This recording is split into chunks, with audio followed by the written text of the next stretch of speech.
അഗജാനന പത്മാർക്കം ഗജാനനമഹർനിശം അനേകദന്തം ഭക്താനാം ഏകദന്തമുപാസ്മഹേ. വെള്ളപ്പളുങ്കു നിറമൊത്ത വിദഗ്ധരൂപി കള്ളം കളഞ്ഞു കമലത്തിലെഴുന്ന ശക്തി വെള്ളത്തിലെ തിരകൾ തള്ളിവരും കണക്കൻ ഉള്ളത്തിൽ വന്നു വിളയാടുക സരസ്വതീ നീ. ഏകം നിത്യം വിമലമജലം സർവാദിസാക്ഷിഭൂതം ഭാവാതീതം ത്രിഗുണരഹിതം സദ്ഗുരും തം നമാമി. പീതാംബരം കരവിരാജിത ശംഖുചക്ര കൗമോദഗീ സരസിജം കരുണാസമുദ്രം രാധാസഹായം അതിസുന്ദരമന്ദഹാസം വാതാലയേശമനിശം ഹൃദി ഭാവയാമി. കൃഷ്ണായ വാസുദേവായ ദേവകീനന്ദനായ ച നന്ദഗോപകുമാരായ ഗോവിന്ദായ നമോ നമഃ. ഓം നമോ ഭഗവതേ വാസുദേവായ. എല്ലാവർക്കും നമസ്കാരം. ഇന്ന് ഹരിനാമ കീർത്തനം ശ്ലോകം 21 മുതൽ 25 കൂടിയാണ് ഉള്ളതാണ് ഇവിടെ അനുസ്മരിക്കുന്നത്. നാരായണായ നമ നാരായണായ നമ നാരായണായ നമ നാരായണായ നമ നാരായണ സകല സന്താപനാശന ജഗന്നാഥ വിഷ്ണു ഹരിനാരായണായ നമ. ശ്ലോകം 21.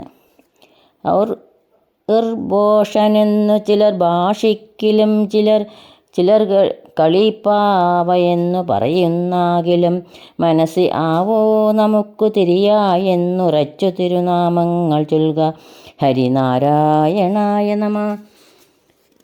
ഇവൻ ആരടോ വിടുഭോഷനോ എന്ന് ചിലർ പരിഹസിച്ചാലും ചിലർ ഇവൻ ആരടാ പാപിയോ എന്ന് പറഞ്ഞ് പരിഹസിച്ചാലും അതൊക്കെയും ആവോ എന്തോ പറയുന്നു എന്ന് മനസ്സിലുറച്ച് ഭഗവാന്റെ തിരുനാമങ്ങളെ ഉറക്കെ ജപിക്കണം.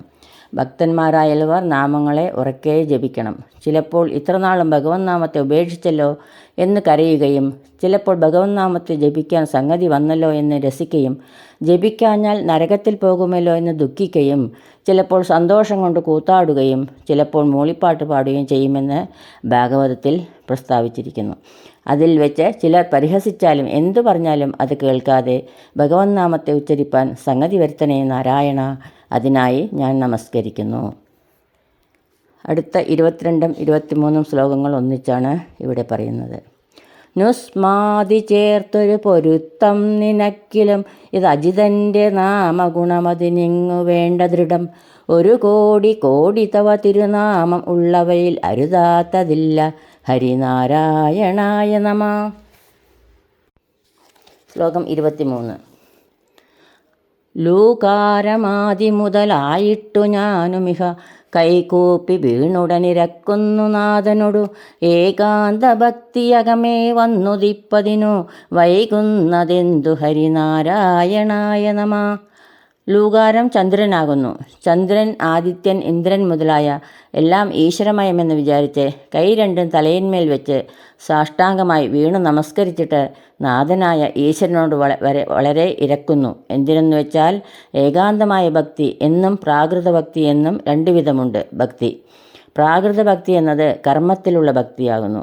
ഏകാന്ത ഭക്തി എന്നത് സകല കർമ്മവും ഉപേക്ഷിച്ച് സകലവും ഈശ്വരമയമെന്ന് ഉറയ്ക്കുന്നതാണ്. അങ്ങനെയുള്ള ഏകാന്ത ഭക്തി എനിക്ക് ഉദിപ്പാൻ വേണ്ടി ഹരേ നാരായണ നിന്നെ ഞാൻ നമസ്കരിക്കുന്നു. ശ്ലോകം 24. ഏകാന്ത യോഗികളിൽ ആകാംക്ഷ കൊണ്ടു പരമേകാന്തമെന്ന വഴി പോകുന്നതെൻ മനവും കാകൻ പറന്നു പുനരന്നങ്ങൾ പോയ വഴി പോകുന്ന പോലെ ഹരിനാരായണായ നമ. ഏകാന്ത യോഗികൾ എന്നത് പുത്രമിത്ര കളത്രാദികളായ സകല പ്രപഞ്ചത്തെയും ഉപേക്ഷിച്ചും തന്നെ പോലെയാണ് സകല ഭൂതങ്ങളും എന്നും എല്ലാം ഈശ്വരമയമെന്നും ധരിച്ച് എല്ലാ ഭൂതങ്ങളിലും ദയ ഉള്ളവരായും മതമാത്സര്യ ഡംബ അഹങ്കാരാദികളായ ദോഷങ്ങളെ തീരെ ഉപേക്ഷിച്ചവരായും എല്ലായ്പ്പോഴും ഭഗവത് പാതാരവിന്ദത്തെ സേവിക്കുന്നവരായും ഇരിക്കുന്ന സനകാദി മഹായോഗികളാകുന്നു. അങ്ങനെയുള്ള മഹായോഗികളുടെ മാർഗത്തെ അനുസരിച്ച് നടക്കണമെന്നാണ് എൻ്റെ ആഗ്രഹം. അതിനും ഉപമ അരയന്നങ്ങൾ പറന്നു പോകുന്ന വഴിയെ ഒരു കാക്കയും പറന്നു പോകണമെന്ന് ആഗ്രഹിക്കുന്നത് പോലെ എൻ്റെ മനസ്സും പ്രവർത്തിക്കുന്നതാകൊണ്ട് സകലത്തെയും ഉപേക്ഷിച്ച് പരമഹംസഗതിയെ പ്രാപിക്കുന്നതിന് സംഗതി വരുത്തണേ, ഞാൻ അതിനായി നമസ്കരിക്കുന്നു. ശ്ലോകം 25. അയ്യഞ്ചുമഞ്ചുമുടൻ അയ്യാറുമെട്ടുമുടൻ ഔവണ്ണമെട്ടുമുടൻ എൺമൂന്നുമേഴുമത ചൊവ്വോടരഞ്ചു അഭിരണ്ടൊന്നു തത്വമതിൽ മേവുന്ന നാഥ ജയനാരായണായ നമ. അയ്യഞ്ച് 25. ആ തത്വങ്ങൾ ഏതെല്ലാം എന്നാൽ പൃഥ്വി, അപ്പ്, തേജസ്, വായു, ആകാശം ഇവ 5. ചക്ഷു, ശ്രോത്രം, ജിഹ്വ, ഘ്രാണ, ത്വക്ക് ഇവ 5. രൂപ, രസ, ഗന്ധ, സ്പർശ, ശബ്ദം ഇവ 5. വാക്, പാദ, പാണി, പായു, ഉപസ്ഥം ഇവ 5. പ്രാണൻ, അപാനൻ, സമാനൻ, ഉദാനൻ, വ്യാനൻ ഇവ 5. ഇങ്ങനെ 25 തത്വങ്ങൾ. പിന്നത്തെ 5 നാഗൻ, കൂർമ്മൻ, കൃകലൻ, ദേവദത്തൻ, ധനഞ്ജയൻ ഇങ്ങനെ 5. പിന്നത്തെ 5 വചനം, ദാനം, ഗമനം, വിസർജനം, ആനന്ദം ഇവ 5. പിന്നെ 6 മൂലാധാരം, സ്വാധിഷ്ഠാനം, അനാഹതം, ആജ്ഞ, വിശുദ്ധി, ലംബിക ഇവ 6. പിന്നെ 8 കാമം, ക്രോധം, ലോഭം, മോഹം, മതം, മാത്സര്യം, ഡംഭം, അഹങ്കാരം എന്നിവ ഇവ 8. പിന്നത്തെ 8 മനസ്സ്, ബുദ്ധി, ചിത്തം, അഹങ്കാരം, ചലനം, ഭാവന, കമ്പനം, കുഞ്ചനം ഇവ 8. 3 24. അവ ഇള, പിങ്കള, സുഷുമ്ന ഇവ 3. സൂര്യമണ്ഡലം, സോമമണ്ഡലം, വന്യമണ്ഡലം ഇവ 3. വാതം, പിത്തം, കഫം ഇവ 3. പുത്രേഷണ, വിത്തേഷണ, ധാരേഷണ ഇവ 3. സത്വം, രജസ്, തമസ് ഇവ 3. ജാഗ്രത, സ്വപ്ന, സുഷുപ്തി ഇവ 3. ആധ്യാത്മികം, ആദിഭൗതികം, ആദിദൈവികം എന്ന് 3.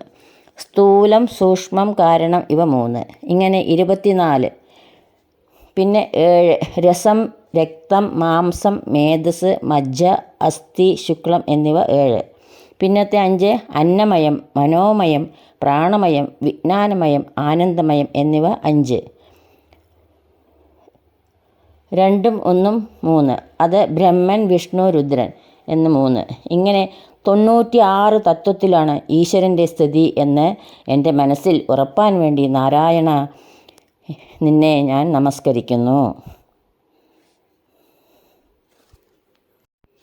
ഈ മുകളിൽ പറഞ്ഞ പോലെ 96 തത്വത്തിലാണ് ഈശ്വരൻ്റെ സ്ഥിതി എന്ന് നമുക്ക് മനസ്സിലാക്കി തരുന്നു ഈ ശ്ലോകത്തിൽ കൂടി. ഈ ശ്ലോകങ്ങളാവുന്ന അക്ഷരപ്പൂക്കൾ പൊന്നു ഗുരുവായൂരപ്പൻ്റെ തൃപ്പാദങ്ങളിൽ, ആ പാതാരവിന്ദങ്ങളിൽ ഭക്ത്യാദരപൂർവ്വം സമർപ്പിക്കുന്നു. സർവത്ര ഗോവിന്ദനാമ സങ്കീർത്തനം. ഗോവിന്ദ ഗോവിന്ദ. ഓം നമോ ഭഗവതേ വാസുദേവായ. ഹരി ഓം. ശ്രീ ഗുരുഭ്യോ നമഃ. ഹരി ഓം.